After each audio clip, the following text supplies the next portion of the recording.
She said I ruined everything with my drinking, until her lover's ex-wife called me.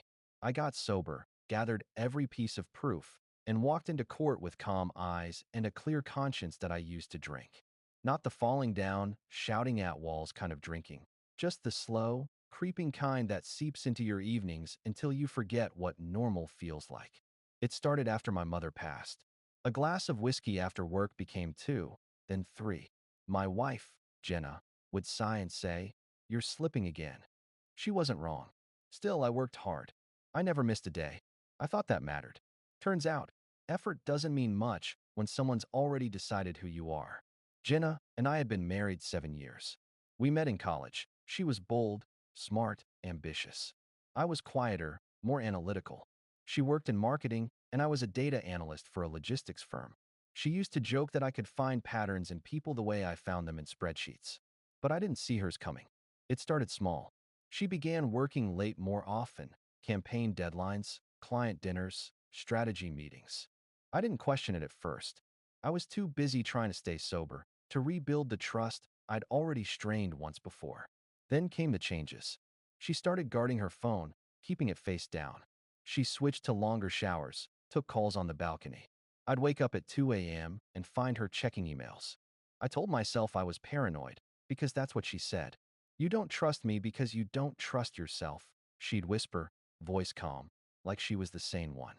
So I swallowed my doubts, like I used to swallow whiskey. Until the night she said it. It was a Thursday, rain tapping against the windows. I'd cooked dinner, a small peace offering after we'd fought about her missing another therapy session with me. She came home late again, red lipstick, perfume that wasn't hers. I tried to keep my voice even. "You said you'd be home by 8. She sighed, took off her heels, didn't meet my eyes. "Can we not do this tonight, please?" "Then when, Jenna? You keep saying that." And then, quietly, with that detached tone people use when they've already made up their mind, "Your drinking ruined us." It hit harder than I expected. Not because it wasn't true, but because of the way she said ruined. Past tense. Final. I didn't even argue. I just nodded, exhaled, and said, "Is that what you're telling him too?" Her head snapped up. "What? Your boss? Or whatever he is." "I'm not stupid, Jenna." For the first time, she didn't deny it.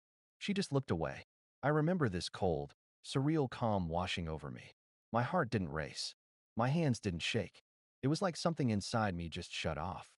"It's over," she said finally. "I'm moving out tomorrow." "All right," I said. "But before you go," his ex-wife already called me. That made her blink. I saw the confusion, then fear, flicker across her face. She tried to speak, but I was already walking to my office. Because while she thought I'd been numbing myself with whiskey, I'd actually been tracking every single lie she told. 2 months earlier, I'd received a message from a woman named Lydia. She said, "I think our spouses are having an affair." I blocked her.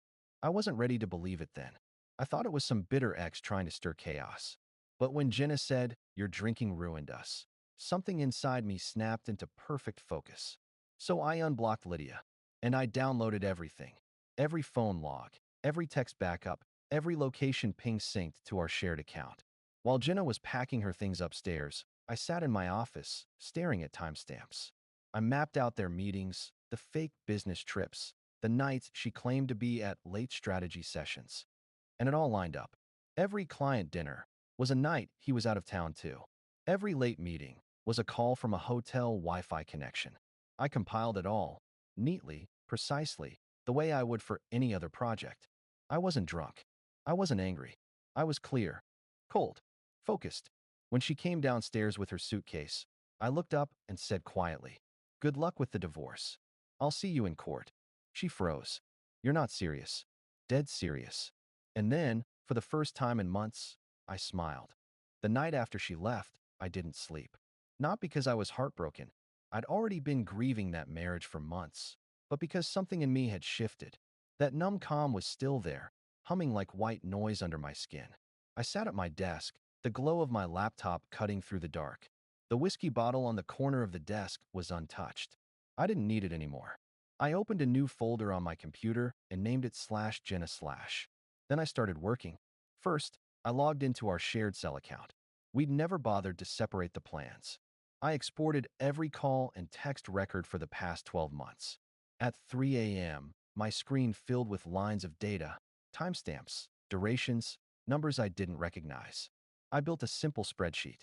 Column A date, column B time, column C number, column D duration. Then I sorted it.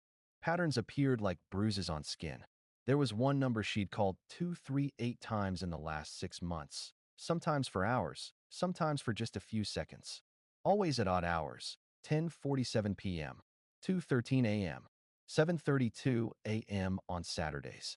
His number. I knew it was him because Lydia, his ex-wife, had left it in her first message. I cross-checked that against her location data from Google Timeline. Yes, she'd shared it years ago when we were planning a road trip. She forgot to turn it off. Every time she said, working late. Her location was a different hotel. Always the same too. I opened the map view. Red pins dotted across the city like bullet holes. Then I opened my photos folder, the cloud backup we both used before she started hiding things. I wasn't expecting to find what I found there. A photo from 9 months ago, buried in a screenshots folder. It wasn't incriminating on its own, just a shot of her reflection in a mirror, getting ready for a conference. But I remembered that night. She'd told me she was in Denver. The reflection behind her was a hotel I knew was in Chicago. Same weekend he was there. I just sat there for a while, staring at the evidence of how blind I'd been. At 5 a.m., I finally replied to Lydia. Me. You were right. I'm sorry I blocked you. Can we talk?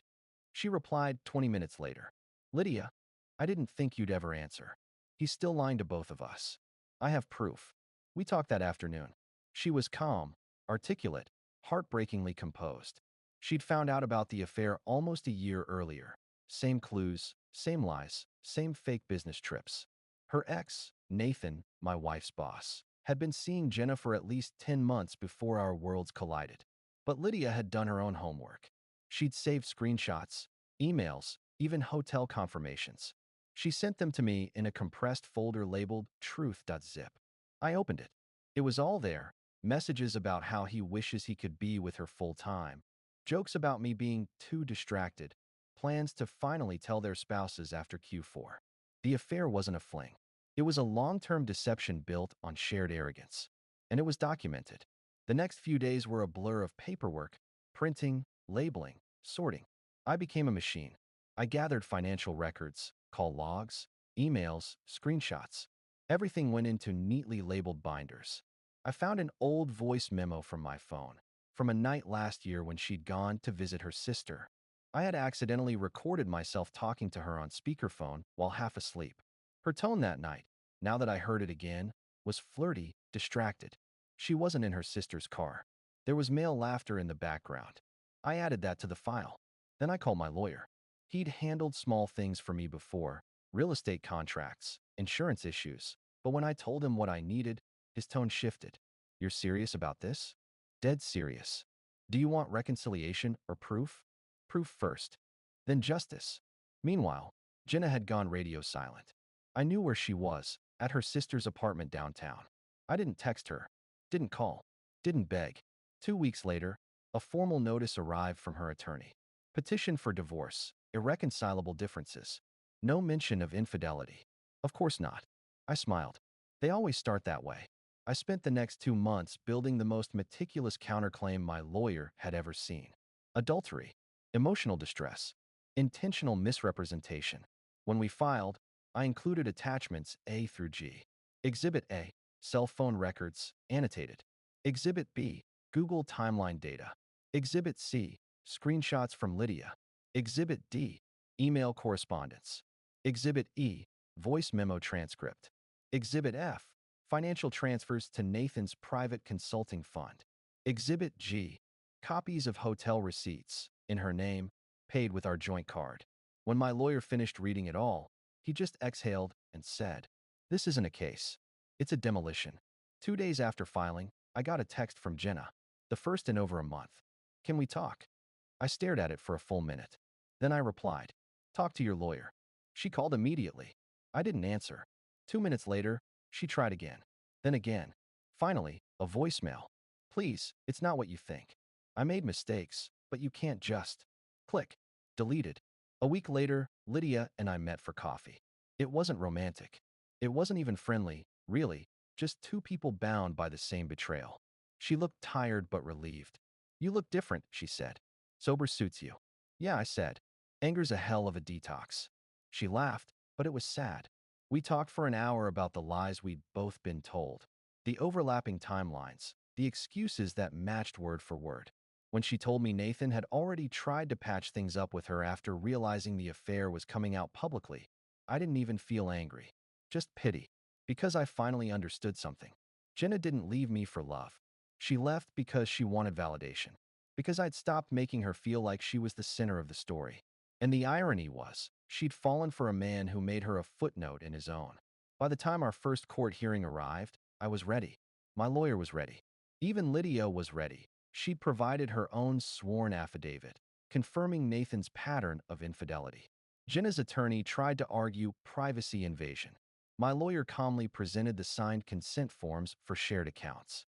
Case dismissed. When the judge saw the depth of the documentation, he didn't even need to deliberate long.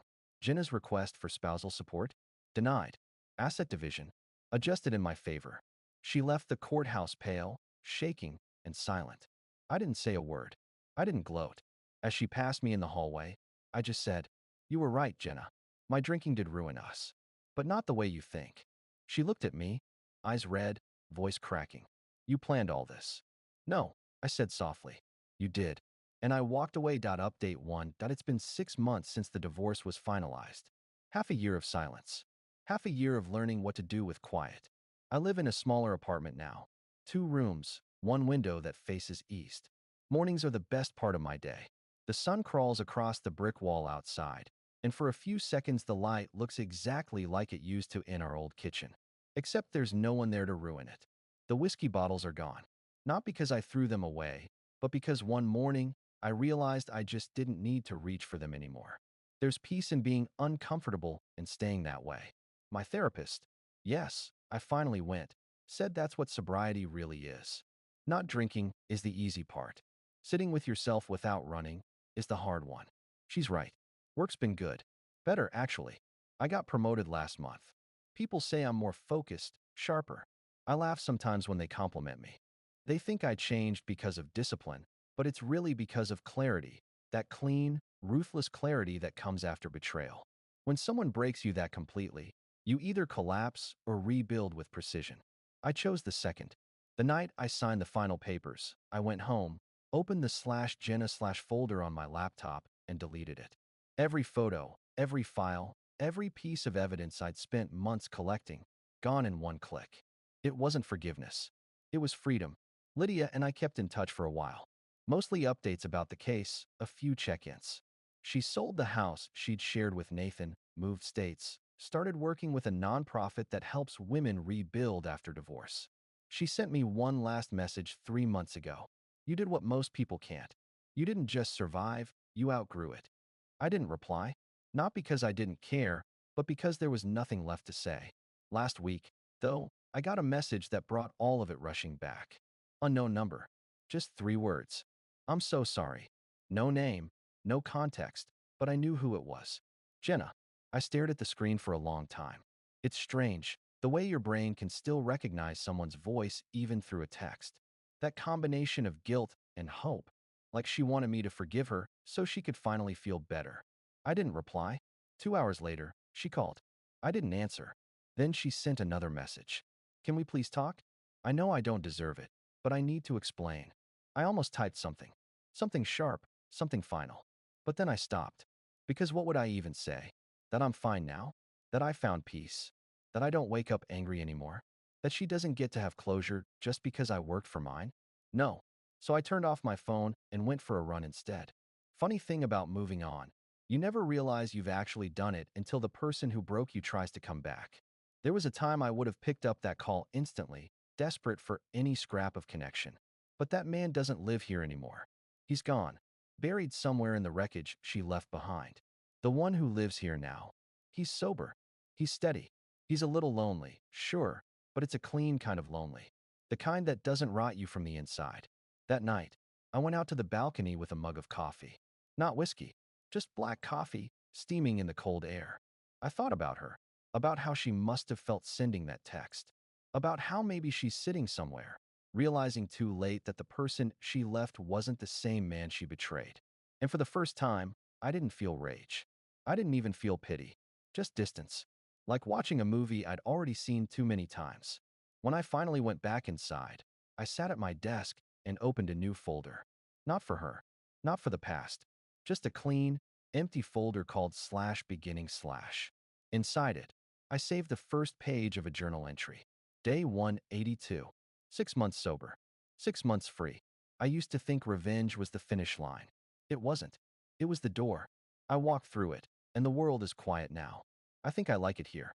I closed the laptop, and for the first time in a long time, maybe years, I slept peacefully. Final update. It happened on a Sunday. It's strange. I always thought the end of our story would be loud. Yelling, maybe. Or tears.